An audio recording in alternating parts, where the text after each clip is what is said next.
his rancher neighbors are still dealing with them. What have they got against zebras? Turns out zebras are rather foul-tempered. Or maybe they're just grumpy about being displaced from their natural habitat. My point is, I'm not sure bazillionaires should be allowed to just import whatever they want, willy-nilly. It's asking for trouble. Which brings us back to ghosts. It's gotten so bad the men won't go into the building once the sun goes down. Ancient stones like these, in a setting like this? Throw in a little fog and a moonless night. Could be people's imaginations are running away with them. Could be, but I think there's more to it.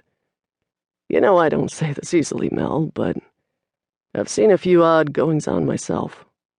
You really think your client imported a ghost along with these stones? Maybe. Is that possible? I'm not sure. I would have thought a ghost would have remained with the land, but frankly, I probably know more about spiders than the intricacies of ghost immigration. I'll have to look into it. Does your client have a particular affinity with Scotland? Ellis Elric doesn't sound Scottish. I'm not sure, said Graham. You could ask him tonight. We're invited to his sherry hour. I'm not a big fan of sherry. It's just what he calls it. There will be other drinks available. Then why call it sherry hour? A slow smile spread across Graham's face, and he reached out to pull on a corkscrew curl that had freed itself of my serviceable ponytail. I do love your curious mind, he said. Curious in the sense that I always look for answers, or in the sense that I'm strange? Why limit ourselves to only one interpretation? I couldn't help but return his smile. After a few years of bitter sniping about men in general, and my romantic prospects in particular, I had been mellowing. Graham was helping me to regain my sense of humor. Anyway, I said, getting back on track, I don't really feel like going to sherry hour. The man's not my client, after all. Perhaps we could change that. Yeah, about that. The whole project sounds like nothing but trouble to me. Mel, look at the big picture. Elric is willing to spend a lot of money on this project. How often does a job of this scope and complexity come along that will implement cutting-edge green building techniques? Not often, I conceded, and it was true that Turner Construction needed work. The high-end historic home renovation business in the San Francisco Bay Area had taken a nosedive in the past few months, and while I had so far managed to keep my workers gainfully employed finishing up some residential projects, the principals of Turner Construction, my dad, our friend and office manager Stan, and I had been forced to skip a few paychecks. We were in dire need of a new client, an important client. The deeper the pockets, the better. But still, I'd already faced enough ill omens for one lifetime.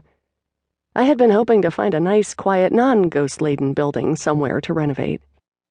And you're the only builder I know with ghost experience, Graham continued. I wouldn't be so sure. The builders who ran screaming from this job site experienced some ghosts. They just didn't want to admit it. While we were talking, workmen had started trickling onto the job site, arriving in beat-up Jeeps, muddy Toyotas, and full-sized Ford pickups. A few with grinning dogs in the passenger seat. Many were Latino, some of whom, I imagined, spoke little English. The rest were a mix of whites, blacks, and a few Asians. They toted lunchboxes, big thermoses of coffee or tea, and carried hard hats tucked under brawny arms. I admired these men. Like my dad, they showed up every day, worked an honest 8 hours, and built our homes and communities. One man, in jeans, boots, and a plaid jacket, made a beeline for us. Here's Pete now. He's been running the job, Graham said. Dog let out a welcoming woof, wagged his tail, and presented himself for a petting. Pete, I'd like you to meet Mel Turner, the general director of Turner Construction. Pete had the ropey muscles common to those who spent their lives on job sites, but his slightly batty, wide-open eyes and blonde hair, worn long and frizzy, lent him a crazy professor vibe. A knowledgeable foreman was worth his weight in gold and was allowed to push the conventions a little. Construction tended to attract offbeat personalities, like me. It was one of the reasons I liked the business so much. I met a lot of real characters. On the other hand, construction also attracted a lot of people with criminal records. Perhaps that was no coincidence. Heck of a nice thing to meet you, Mel, Pete said. I've heard a lot about you. You're the ghost gal, right? Yeah, sure. Yep, I stumbled. That's what they call me.